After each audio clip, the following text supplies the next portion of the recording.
প্রিয় দর্শক সকলকে স্বাগত জানাচ্ছি মিলিনিয়াম টেলিভিশনের বলার কথা বলবো অনুষ্ঠানে। দর্শক, আজ আমরা কথা বলবো ইরান ইসরায়েল উত্তেজনা কোন দিকে যাচ্ছে পরিস্থিতি। দর্শক, আজকের এই বিষয়ে কথা বলবার জন্য, আলোকপাত করবার জন্য আমাদের আমন্ত্রণে তিনজন অতিথি অনলাইনে সংযুক্ত রয়েছেন। চলুন আলোচনার শুরুতে তাদের সাথে আপনাদের পরিচয় করে দেওয়া যাক। আমাদের মাঝে উপস্থিত রয়েছেন জনাব আবু সাইদ খান, লেখক, গবেষক ও সিনিয়র সাংবাদিক। রয়েছেন অ্যাডভোকেট হাসান তারিক চৌধুরী, সাধারণ সম্পাদক বাংলাদেশ প্যালেস্টাইন সংহতি পরিষদ, এবং আরো রয়েছেন অধ্যাপক ডক্টর এম শহীদুজ্জামান, আন্তর্জাতিক সম্পর্ক বিশ্লেষক। দর্শক, ইরান ইসরায়েল উত্তেজনা আমরা নতুন একটা মাত্রা পরিলক্ষিত করছি। যে আমরা এতদিন ইসরায়েল এবং হামাসের মধ্যে একটি সংকট ছিল, কিন্তু গত রোববার ইরান সরাসরি তার ভূখণ্ড থেকে ইসরায়েলের উপর হামলা চালিয়েছে। 350টি মিসাইল, তারপর সুইসাইড ড্রোন এবং ব্যালিস্টিক ক্ষেপণাস্ত্র তারা হামলা চালিয়েছে। এই হামলা চালানোর পর গোটা বিশ্বজুড়ে এটি নিয়ে আলোচনা হচ্ছে যে সবার চোখ এখন মধ্যপ্রাচ্যের দিকে, যে মধ্যপ্রাচ্যের সংকট নতুন তোর একটা পরিস্থিতির দিকে যাচ্ছে কিনা, আমাদের সেই তৃতীয় বিশ্বযুদ্ধের দামামা বাড়ছে কিনা, বিশ্বের যে অন্যান্য শক্তিগুলো সেটা তারা এই যুদ্ধে বা এই দ্বন্দ্বে তারা জড়িয়ে পড়ছে কিনা। আমরা দেখছি যে জাতিসংঘের নিরাপত্তা পরিষদের বিশেষ একটি বৈঠক অনুষ্ঠিত হয়েছে। সেখানে সকল দুই পক্ষকে তাদের নিরস্ত্র থাকতে বলা হয়েছে, শান্ত থাকতে বলা হয়েছে, এবং আমরা দেখছি এ নিয়েও জনমনে গোটা বিশ্ব জুড়ে নানা রকম প্রতিক্রিয়া লক্ষ্য করছি। বাংলাদেশও সেই প্রতিক্রিয়ার বাইরে নয়। আমরা আজকের সামগ্রিক বিষয় নিয়ে কথা বলবো। শুরুতেই আলোচনায় সংযুক্ত করতে চাই জনাব এম শাহিদুজ্জামান আপনাকে।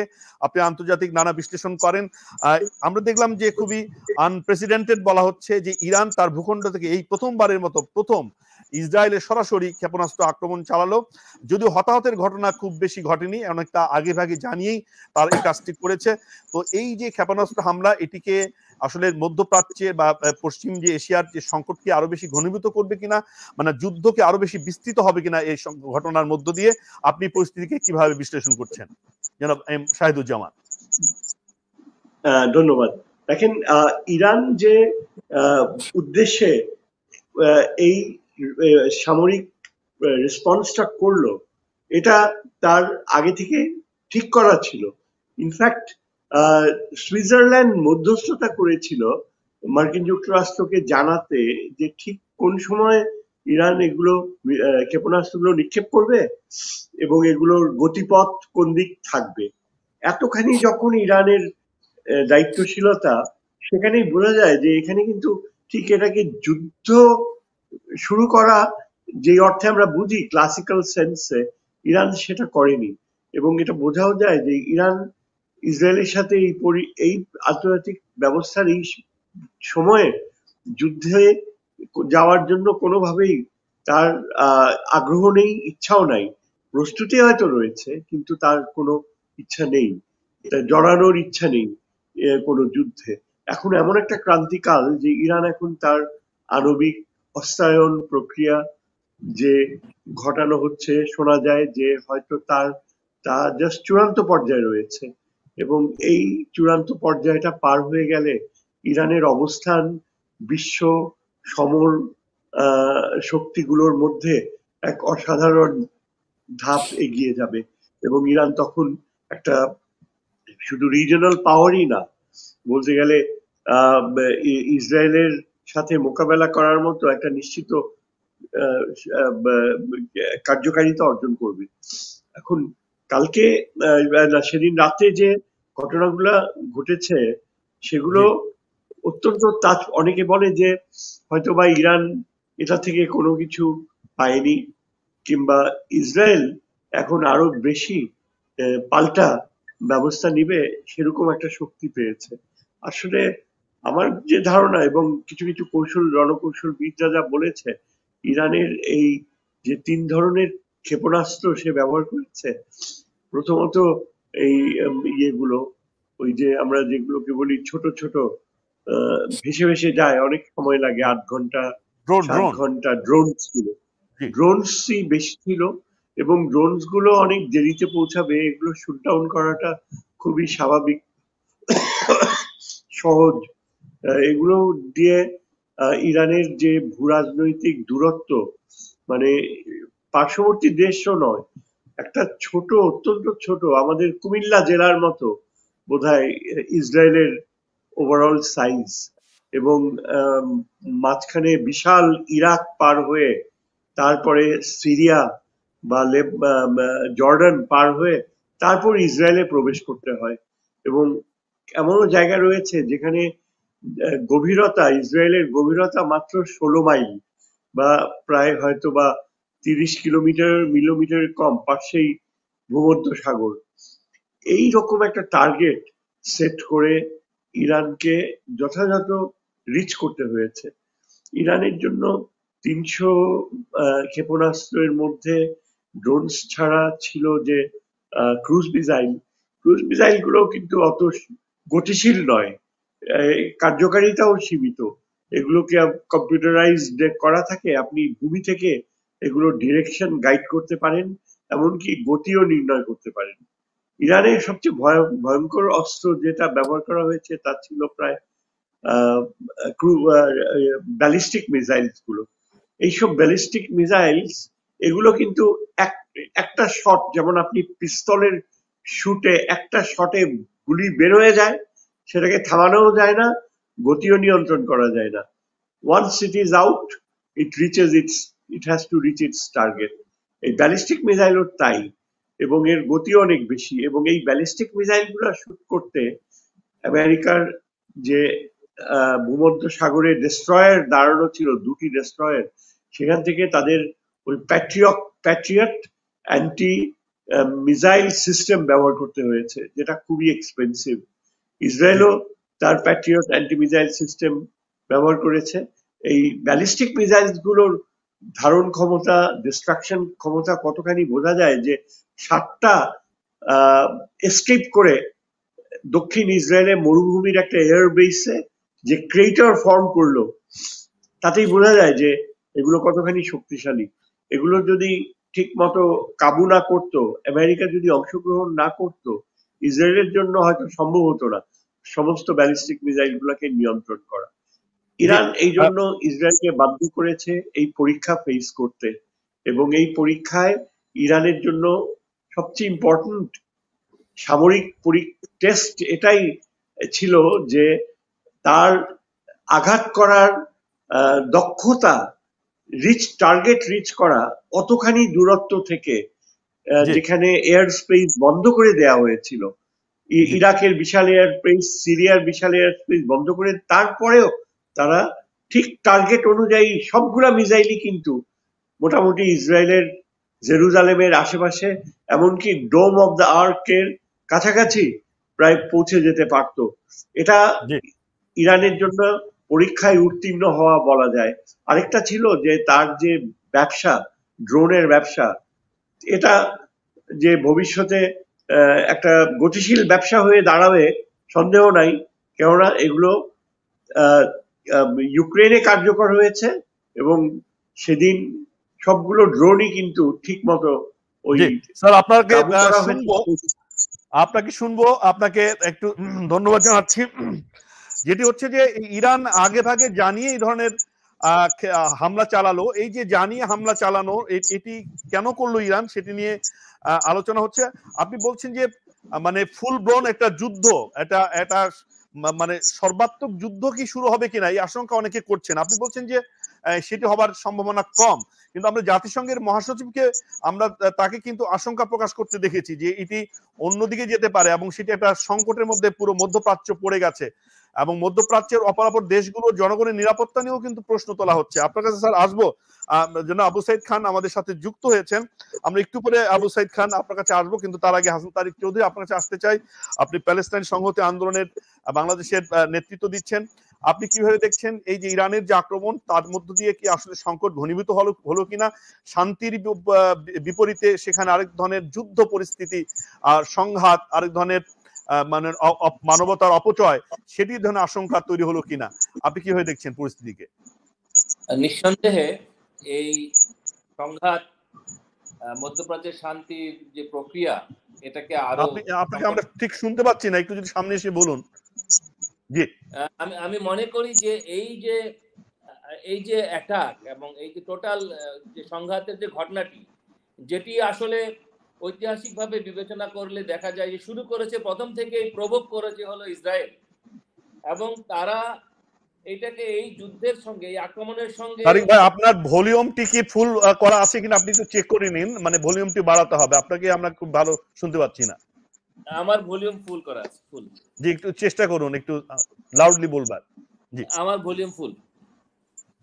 জি, তো এখন বিষয়টা হয়েছে যে এই হামলার মধ্য দিয়ে ইসরায়েল আসলে, যেটা আমার মনে হয় যে অধ্যাপক এম শহীদুজ্জামান স্যার যথার্থই বলেছেন, যে এটা আসলে অবধারিত ছিল এবং এটা শুরু করেছে ইসরায়েল। এবং তারা যখন 1 এপ্রিল সিরিয়ার দামেস্কে ইরানিয়ান কনসুলার অফিসে অ্যাটাক করে ইরানিয়ান ব্রিগেডিয়ার জেনারেল এবং আরেকজন মিলিটারি অফিসারকে মেরে ফেললো, তখনই এটা আশা করা হয়েছিল যে এর একটা প্রত্যাঘাত হবে। এবং এই প্রত্যাঘাতটা দেওয়াটা ছিল অস্তিত্বের প্রশ্ন, ইরানের জন্য অস্তিত্বের প্রশ্ন। কিন্তু অপরদিকে যে প্রশ্ন আপনি করলেন, যে ইসরায়েল যেভাবে একের পর এক উস্কানিমূলক হামলা করছে এবং দখলদারিত্বের হামলা চালাচ্ছে, এর ফলে গোটা মধ্যপ্রাচ্যের যে শান্তি এবং মানবতার যে সংকট, এটি বাড়বে। এবং বিশেষ করে আমরা দেখতে পাচ্ছি যে অতি সম্প্রতি ইন্টারন্যাশনাল কোর্ট অফ জাস্টিস তারা একটা অন্তর্বর্তীকালীন অর্ডার দিয়েছে এই ফার্দার এসকেলেশন যাতে না হয়। কিন্তু আমরা দেখছি যে ইন্টারন্যাশনাল কোর্ট অফ জাস্টিসের ইন্টারিম অর্ডারকে উপেক্ষা করে ইসরায়েলি আর্মি এবং তার যে গভর্নমেন্ট, জায়নিজ গভর্নমেন্ট, একের পর এক আপনার সেই হামলার প্রক্রিয়াকে, তাদের যে অ্যানেক্সেশন যে প্রক্রিয়া এবং আন্তর্জাতিক আইন লঙ্ঘন, মানবাধিকার লঙ্ঘন, সমস্ত কিছু তারা করে যাচ্ছে। এর ফলে অবধারিতভাবেই আপনার মধ্যপ্রাচ্যের যে শান্তির প্রশ্নটি একটি সুদূর পরাহত জায়গায় তারা ঠেলে দিচ্ছে।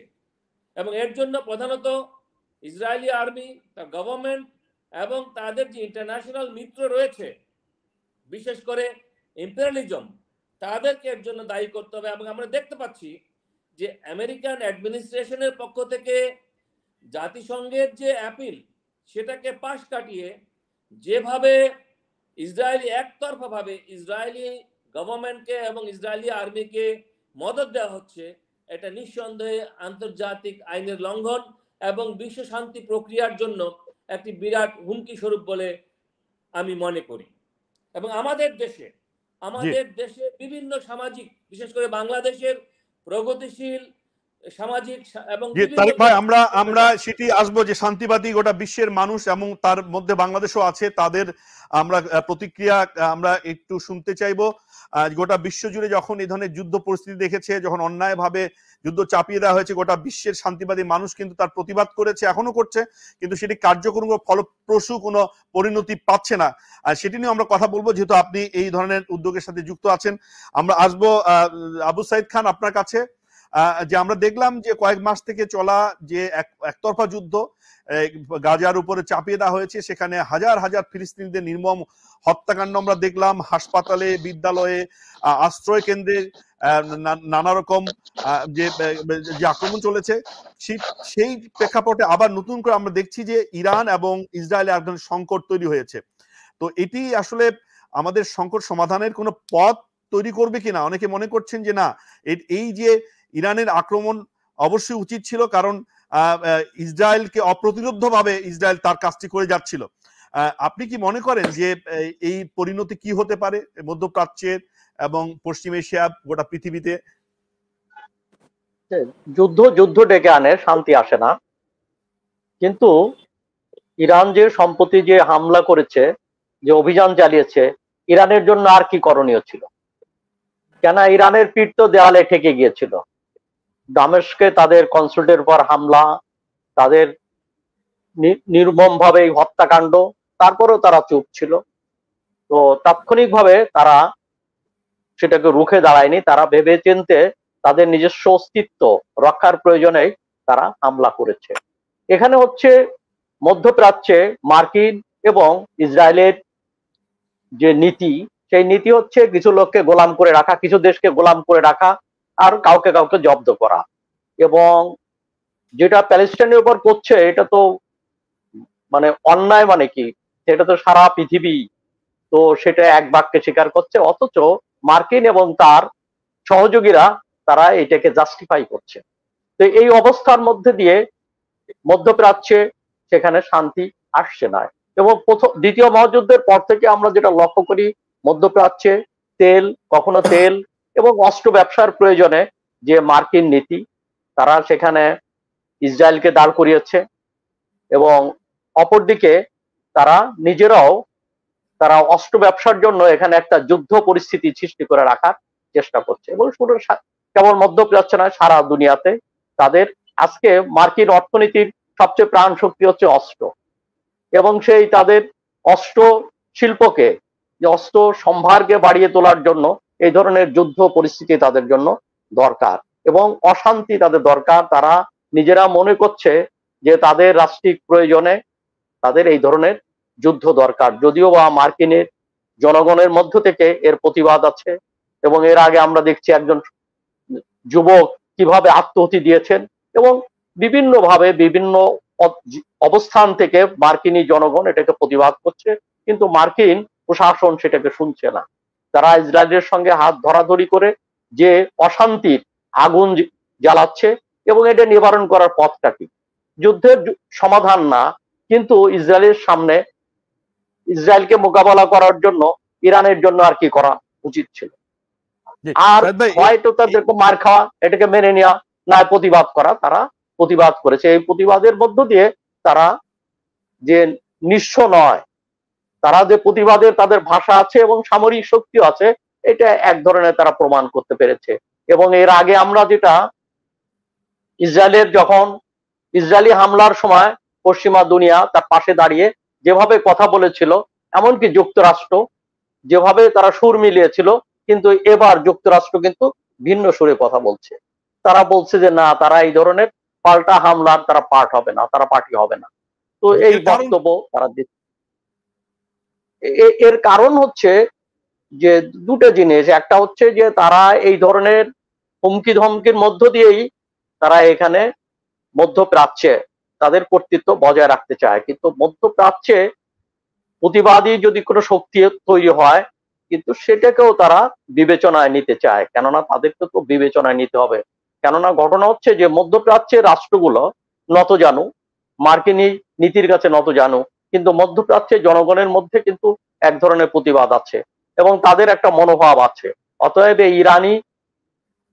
ইরান এবং প্যালেস্টাইনের যদি এই সংহতির মধ্য দিয়ে এক ধরনের সংহতি গড়ে উঠবে, এখান দিয়ে আরব বিশ্বেরও একটা সংহতির গোড়াপত্তন হবে, এবং যেটাকে তারা ভয় পায়, এবং বিশ্ব জনমত তাদের বিপক্ষে চলে যাবে, এই ভীতিও তাদের আছে। যে কারণে তাদেরকে সিদ্ধান্ত নিতে হয়েছে যে না, তারা এর পাল্টা হামলার জন্য তারা ইসরায়েলের পাশে থাকবে না। এই ধরনের সিদ্ধান্ত তাদেরকে নিতে হয়েছে। তো আমার কাছে মনে হয় যে ইরানের জন্য এটা ছিল মানে পিঠ থেকে গেলে যা হয়, তারা সেই ধরনের একটা প্রতিবাদ জানিয়েছে। তবে প্রতিবাদ জানানোর ক্ষেত্রেও তারা অত্যন্ত সংযত করেছে। তারা সেখানে সেই ধরনের মারণাস্ত্র ব্যবহার করেনি। তারা শুধুমাত্র তাদের নিশানাটা এবং তারা কি চায় এবং তারা যে দুর্বল নয়, তারাও যে প্রতিবাদ করতে জানে, এই ভাষাটা তারা ব্যবহার করেছে, এইটুকুই। এবং এখানে একটা বোঝা দরকার যে ইরানের যতটুকু শক্তি, তারা সেখানে মারণাস্ত্র, ভয়াবহ কোনো মারণাস্ত্র ব্যবহার করে নাই, কিন্তু তারা যে মারণাস্ত্র ব্যবহার করেছে তারা লক্ষ্যস্থলে তারা পাঠাতে পেরেছে। এটাও তাদের এক ধরনের সামরিক দক্ষতাই প্রমাণ করে। জি, ধন্যবাদ সাইদ ভাই। আপনার কাছে আবারও আসবো, কিন্তু আপনার পরে আসতে চাই জনাব শাহিদুজ্জামান। আপনার কাছে যে বলা হচ্ছে ইসরায়েল হচ্ছে পারমাণবিক শক্তিধর একটি দেশ, তার সামরিক শক্তি বেশ খুবই প্রশিক্ষিত। তারা ইরানকেও আমেরিকা মনে করে বা ইউরোপ মনে করে যে তার কাছেও পারমাণবিক বোমা আছে। ফলে ইসরায়েল এক ধরনের বার্তা দিয়েছে ইরানকে যে তারা পারমাণবিক বোমা তারা প্রস্তুত রেখেছে। এই ধরনের খবর আমরা জানছি। অনেকেই প্রশ্ন করছেন যে আসলে এর পরিণতি কোন দিকে যেতে পারে, সেই ধরনের পারমাণবিক যুদ্ধ পরিস্থিতির দিকে যাওয়ার কোনো শঙ্কা আছে কিনা, আপনি কি মনে করেন? আরেকটি, আমরা মার্কিনকে প্রথমবার দেখছি যে তারা একটু বিরত থাকছে, সরাসরি ইসরায়েলের সাথে পাল্টা আক্রমণের জন্য তারা কিন্তু প্রস্তুত নয় বা তারা আক্রমণ করবে না বলে জানিয়েছে। এর কারণ কি? আসলে কি মধ্যপ্রাচ্যের জনমনের যে ক্ষোভ সেটি, যেটি সাইদ ভাই বললেন যে সেটি, নাকি অন্য কোনো কারণ আছে? অথবা মার্কিনদের এই বিরতি থাকার কৌশলটা এটা কি আপাত কৌশল, নাকি সামনে আমরা অন্যভাবে তাদেরকে দেখবো? সবকিছু নিয়ে একটু কথা বলতে চাই। দর্শক, আমরা বিরতিতে যাচ্ছি, এই ফাঁকে আপনারা মন্তব্য করুন যে ইসরায়েল এবং ফিলিস্তিনির যে পরিস্থিতি তা আপনারা কিভাবে দেখছেন, এর সংকট সমাধানের উপায় বা কি, শান্তিবাদী মানুষ হিসেবে আপনারা কি চান, আমাদের মন্তব্য ঘরে লিখুন। আমরা যাচ্ছি একটি ছোট্ট বিরতিতে। I'm Nasrin Mosnu, immigration attorney. I was born and raised here in New York City. I have been working at various immigration firms since I was a teenager, including with my father. I'm passionate and dedicated about immigration. I am committed to provide my clients with nothing but the best. আমরা asylum office, immigration court সহ যুক্তরাষ্ট্রের 50টি state ও বাংলাদেশ কনসুলেটে আপনাদের আইনগত সহায়তার নিশ্চয়তা দিচ্ছি। Please come and take advantage of our excellent legal services. Our initial consultations are always free. দর্শক, বিরতির পর সকলকে স্বাগত জানাচ্ছি আজকের আয়োজন বলার কথা বলবো অনুষ্ঠানে। ইরান ইসরায়েল উত্তেজনা কোন দিকে যাচ্ছে পরিস্থিতি, এই বিষয়ে আমরা কথা বলছিলাম। জনাব শাহিদুজ্জামান, আপনার কাছেই আসতে চাই যে আপনি যদি মনে করছেন যে ফুল ব্লোন যুদ্ধ এটি নয়, ইরান এক ধরনের বার্তা দেওয়ার চেষ্টা করেছে, কারণ ইরানের উপরে আক্রমণ চালিয়েছে, তার কনসুলেটের উপরে। দীর্ঘদিন থেকে ইরানের সাথে আমরা এক ধরনের পরিস্থিতি দেখছি, প্রক্সি ওয়ারের বিরুদ্ধে ইসরায়েল ইরানকে বারবার সতর্ক করে দিয়েছে, তার প্রেক্ষিতে ইরান এই বার্তাটি দিয়েছে। কিন্তু অনেকেই মনে করছেন যে এর সংকটটি অন্যদিকে ঘনীভূত হতে পারে। মানে আপনি কেন মনে করছেন যে এটি আসলে খুব বেশি বাড়বে না? আমরা দেখছি যে দীর্ঘ সময় কোনো প্রতিকার আমরা পাচ্ছি না, ইসরায়েল খুব বেশি সংহারী হয়ে উঠছে এবং অপ্রতিরোধ হয়ে উঠছে, এবং সকল রকম আন্তর্জাতিক নীতি নিয়ম কানুন তোয়াক্কা না করে ইসরায়েল কিন্তু সেখানে নিধনযজ্ঞ চালাচ্ছে। ফলে এইটিকে ইরান প্রথমবারের মতো এক ধরনের চ্যালেঞ্জের মুখোমুখি করলো, এবং এর সাথে অন্য দেশগুলো হয়তো যুক্ত হতে পারে অনেকে মনে করছেন।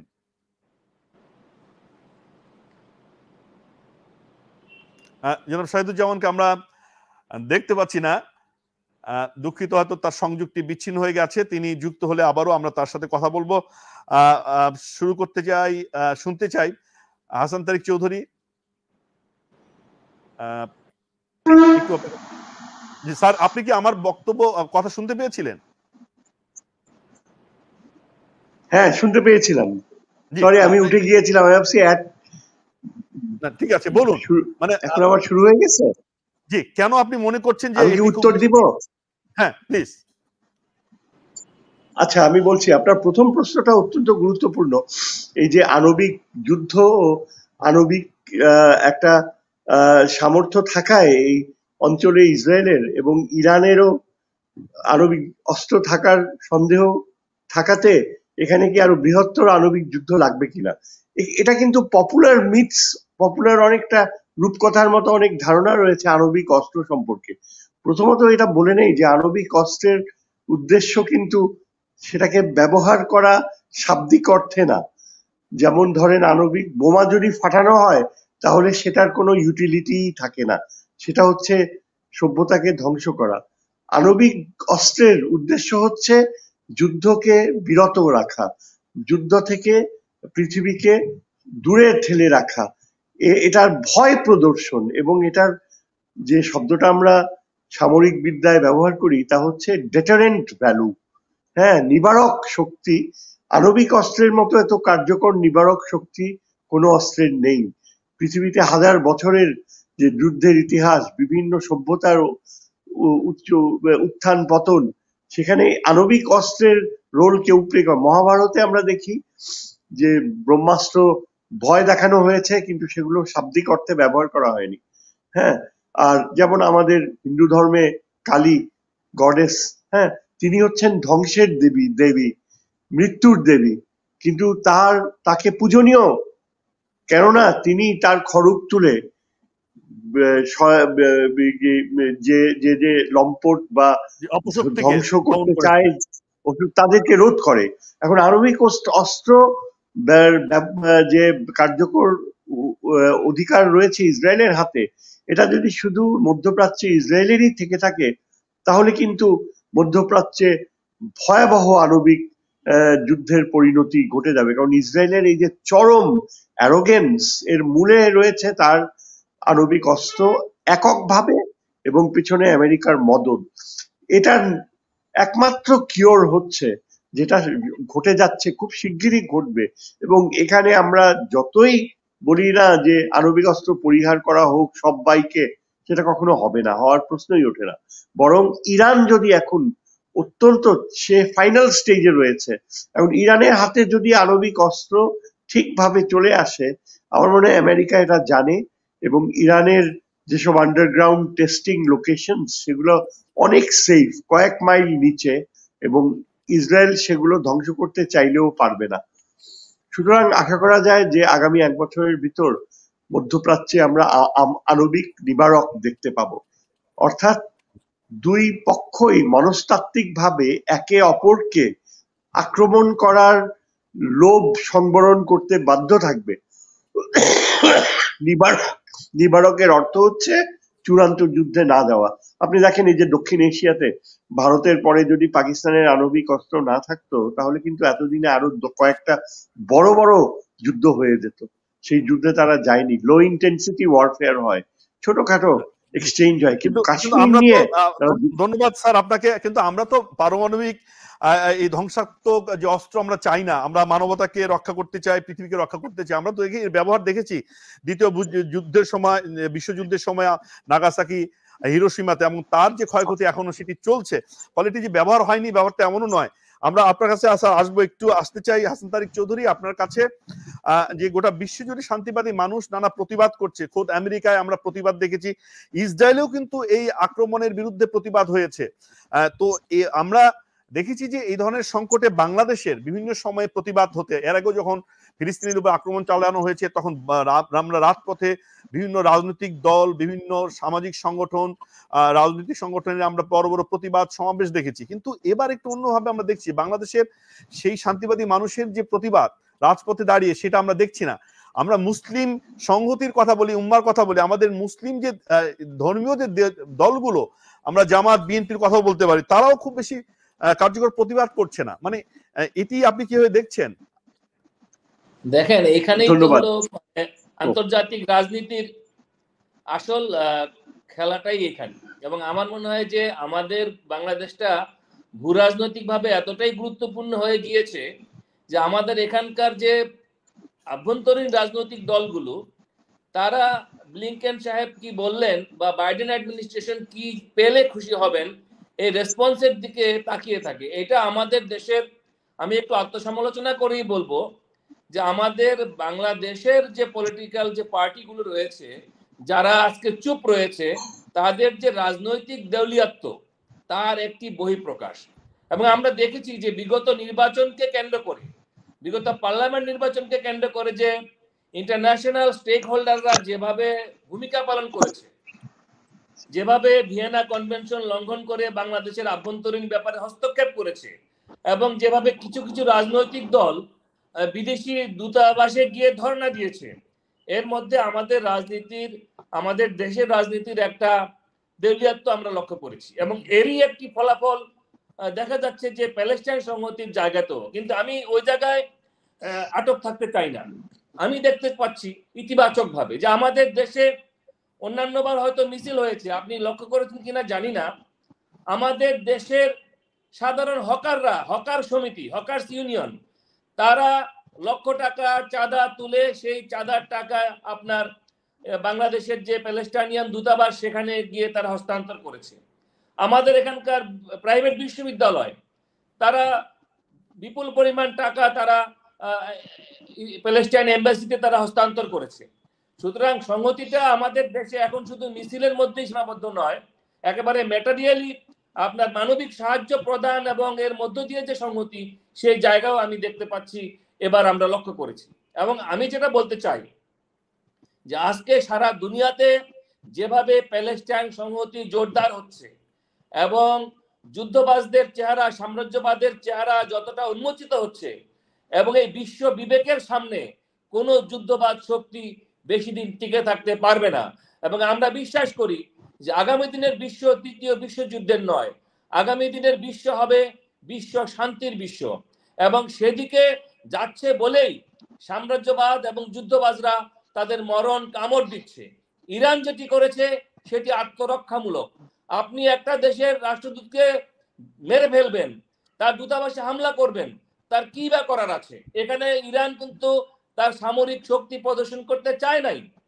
এবং একইভাবে আপনি দেখেন ইয়েমেনের যে হুতিরা রয়েছে, লেবাননের যে হেজবুল্লাহরা রয়েছে, তারা প্রত্যেকেই কিন্তু আক্রান্ত হওয়ার পরে তারা তার জবাব দিয়েছে। এবং এই জন্য আমেরিকান মিলিটারি অ্যাডমিনিস্ট্রেশনে একটি কথা আছে যে টলারেবল ভায়োলেন্স, এই টলারেবল ভায়োলেন্সের যে সীমানা, এটা ইসরায়েল এবং তার মিত্ররা অতিক্রম করেছে বলেই আজকে ইরান, সিরিয়া, লেবানন সহ হেজবুল্লাহরা সহ বিভিন্ন জায়গায় কিন্তু পাল্টা আঘাত করা হচ্ছে।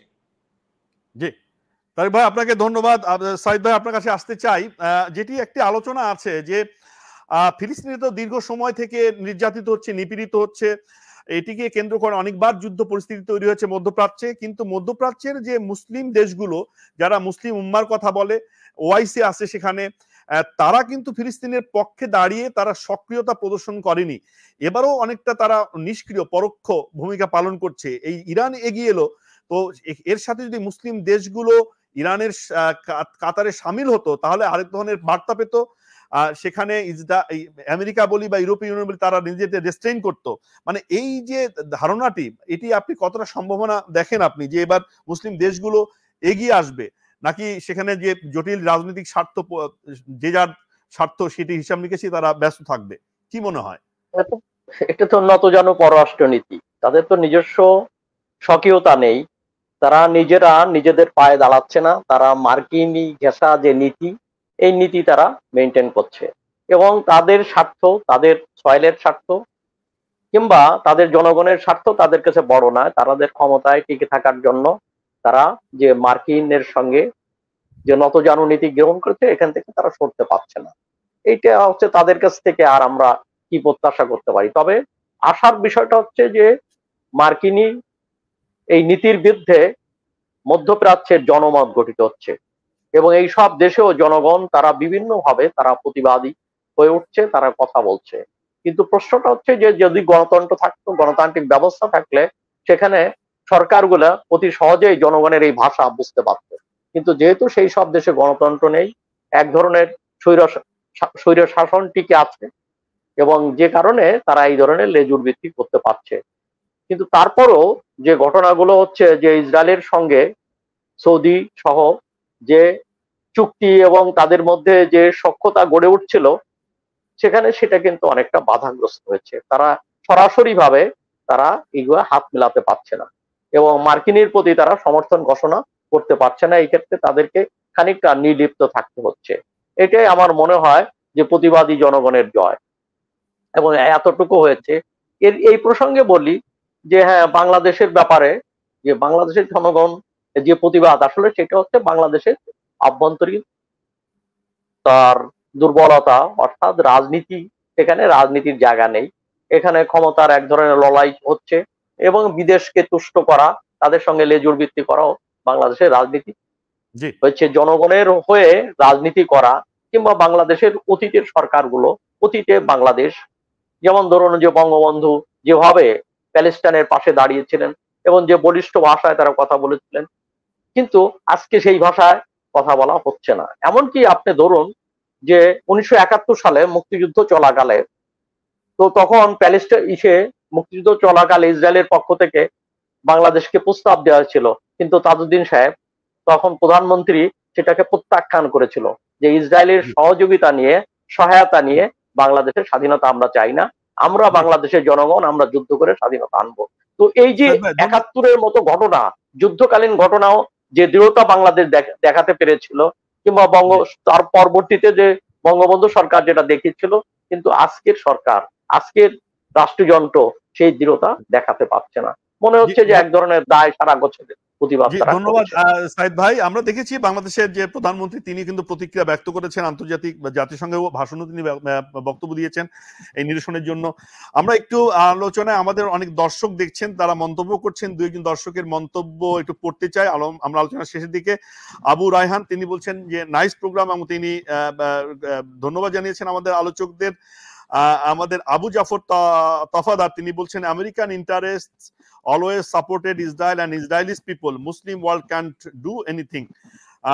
জেনিফার যারা নাইস প্রোগ্রাম বলছেন, আমরা দেখছি যে নিশ মাহমুদ তিনি গুড জব মিলিনিয়াম টেলিভিশনকে ধন্যবাদ জানিয়েছেন। দর্শক আপনারা এই প্রসঙ্গ নিয়ে আপনাদের মতামত জানাবেন পরবর্তী সময়ে আমাদের কমেন্ট বক্সে, যেটি আমরা আশা করছি অনুষ্ঠান যদি ভালো লেগে থাকে অন্যদের দেখবার সুযোগ করে দিবেন। আমরা প্রতি শনিবার এবং মঙ্গলবার এই অনুষ্ঠানে আয়োজন করি, সাম্প্রতিক নানা প্রসঙ্গের বিশ্লেষণ আলোচনা শুনি এবং আমরা এই স্ব ক্ষেত্রে প্রতিষ্ঠিত বিশেষজ্ঞদের আমরা ডাকি অনুষ্ঠানে। আমরা আলোচনার শেষের দিকে, তবে শেষ করার আগে আমরা একটু মন্তব্য চাইবো জনাব শাহিদুজ্জামান আপনার কাছে, যেটি হচ্ছে যে আমরা জাতিসংঘকে দ্বিতীয় মহাযুদ্ধের প্রেক্ষাপটে আমরা তৈরি করেছিলাম। জাতিসংঘ প্রতি অনেক আশা ভরসা মানুষের ছিল, কিন্তু আমরা দেখছি যে কার্যত জাতিসংঘ খুব বেশি ভূমিকা পালন করতে পারছে না। অনেকে বলছেন যে এই জাতিসংঘের মতো প্রতিষ্ঠান থাকা না থাকা আসলে সমান হয়ে দাঁড়িয়েছে। আপনি কি দেখছেন যে এই পরিস্থিতিতে জাতিসংঘের যে ভূমিকা সেটি আর কি ভূমিকা রাখবার কোনো সুযোগ আছে কিনা সেটি নিয়ে একটু বলুন। আর ইরানের এখানে আসলে তার লক্ষ্যটি কি, সেটি কি আসলে তার জাস্টিস প্রতিষ্ঠা করা, না নিজস্ব জাতীয় কোনো তার লক্ষ্য আছে? দুটো প্রশ্ন জবাব চাইবো। ধন্যবাদ। প্রথমত শুনতে পাচ্ছেন না? আমি কানে মাইক্রোফোন। আচ্ছা, প্রথমত জাতিসংঘ কিন্তু সৃষ্টি হয়েছিল জনমতের ভিত্তিতে নয়। আমেরিকা ইনিশিয়েটিভ নিয়েছে দ্বিতীয় মহাযুদ্ধের সময়, তার বিশ্বের রাজনীতিতে আমেরিকা যোগ দেবে নতুন করে, বিশ্ব রাজনীতি তার মতো করে গড়ার জন্য জাতিসংঘকে ব্যবহার করতে চেয়েছে একটা হাতিয়ার হিসাবে। এই যে সিকিউরিটি কাউন্সিল, ভেটো পাওয়ার, সমস্ত কিছু ঠিক অরিজিনালি যেভাবে ছিল সেভাবেই রয়ে গেছে। 5টা পরাশক্তি ভিত্তিক জাতিসংঘ, এগুলো কিন্তু জাতিসংঘ কোনো আলাদা তার সামর্থ্য নাই। পররাষ্ট্র নীতি উপর ভিত্তি করে জাতিসংঘ চলে। American foreign policy, Chinese, Russian, এদের ইচ্ছাতেই জাতিসংঘ চলে। সুতরাং আমরা নিকট ভবিষ্যতে তার খুব একটা পরিবর্তন দেখতে পাচ্ছি বলে আমার মনে হয় না। এমনকি আচ্ছা, ভারত আচ্ছা হ্যাঁ, ইরান কিন্তু পৃথিবীতে অন্যতম একমাত্র নৈতিকতা ভিত্তিক দেশের কাছাকাছি যদি হয়ে থাকে তাহলে ইরানকেই বলতে হয়। আমরা যদি এই যে ইসলামী বিপ্লব হওয়ার পর থেকে সেখানে গণতন্ত্র মানবাধিকার নিয়ে কিন্তু সমালোচনা আছে, পশ্চিম ইরানকে বলে। হ্যাঁ, অবশ্যই অবশ্যই সমালোচনা তো নিশ্চয়ই থাকবে। সেই সীমাবদ্ধতাগুলো মারাত্মক। আমিও চাই ইরানে পশ্চিমা ধাঁচের গণতন্ত্র ফিরে আসুক। ইরানিয়ান সভ্যতা অনেক প্রাচীন। ইরানিয়ানদের জিজ্ঞেস করলে তারা বলবে যে আমরা এমন একটা প্লেজার লাভিং জাতি যে আমরা নিজেদেরকে সংবরণ করতে পারি না। এক ইরানিয়ান অধ্যাপক আমাকে বলেছিল ইরানের ট্যুরের সময়। অপরদিকে দেখুন, ইরান কিন্তু এই গত 50 বছরে এই যে মুসলমানদের বা ন্যায়ের পথে, শিখ মুসলিম না, ন্যায় ভিত্তিক যেসব পররাষ্ট্র নীতি অবস্থান নেওয়ার কথা সেটা কিন্তু ইরান অনেক মূল্য দিয়ে নিয়েছে। ইচ্ছা করলে ইসরায়েলের পদলেহন করে ইরান অনেক বেশি লাভবান হতে পারত, কিন্তু তার উপরে স্যাংশনসের করা থাকা সত্ত্বেও একেবারে চুপচাপ কেন? আমরা সৌদি আরবকে মুসলমানদের কেন্দ্র বলি, সেটা মুসলমানদের মোড়ল বলি গোটা বিশ্বের, কিন্তু সৌদি আরব কেন একেবারে চুপচাপ? মানে ছোট করে যে বলুন, অনুষ্ঠান শেষ করতে হবে। একটা ক্ষীণ আশার আলো দেখছি আমি সৌদি আরবের, যেটা এই যে গতকাল সকালে যে নিরাপত্তা পরিষদের মিটিং হয়েছিল সেখানে কিন্তু সৌদি আরবের অবস্থানটা আমি দেখেছি। একবারও কিন্তু সৌদি আরব ইরানকে সমালোচনা করেনি। আমি কিন্তু সৌদি আরবের রাজতন্ত্রকে চরমভাবে ঘৃণা করি, তারপরও বলবো যে সৌদি আরব কিন্তু ইরানেরকে প্রোটেক্ট করে কথা বলেছে, তার উক্তি দিয়েছে, জাতিসংঘে বলেছে যে যথাশীঘ্র এখানে দুই পক্ষই স্থীমিত হওয়া উচিত। আরেকটা হচ্ছে যে সৌদি আরব ইরানের মাধ্যমে চীনের সাথে তেলের পাইপলাইন গড়তে যাচ্ছে। ইরানের সাথে তার একটা স্থায়ী ভালো দ্বিপাক্ষিক সম্পর্ক গড়ে উঠবে এবং এটাই হয়তো মধ্যপ্রাচ্যের সমীকরণ বদলায় দিবে। পক্ষে না হলেও আমরা দেখছি যে তারা একভাবে সমর্থন দিয়ে যাচ্ছে। অসংখ্য ধন্যবাদ। ভবিষ্যতে আমরা এই আলোচনা আরো করব অন্য মাত্রায়, অন্য প্রসঙ্গ নিয়ে। আপনাদের তিনজনকে অসংখ্য ধন্যবাদ জানাচ্ছি মিলিনিয়াম টেলিভিশনের পক্ষ থেকে। ভবিষ্যতে আমাদের সাথে আরো থাকবেন। আপনাদের চমৎকার মূল্যায়ন ও বিশ্লেষণ আমরা সমৃদ্ধ হয়েছি। দর্শক, আপনাদের ধন্যবাদ জানিয়ে শেষ করছি। আগামী দিনের আয়োজনে আপনারা আমাদের সাথে থাকবেন সে প্রত্যাশা রেখে সকলকে আবারও ধন্যবাদ এবং কৃতজ্ঞতা জানিয়ে শেষ করছি। সকলে ভালো থাকুন। শুভরাত্রি।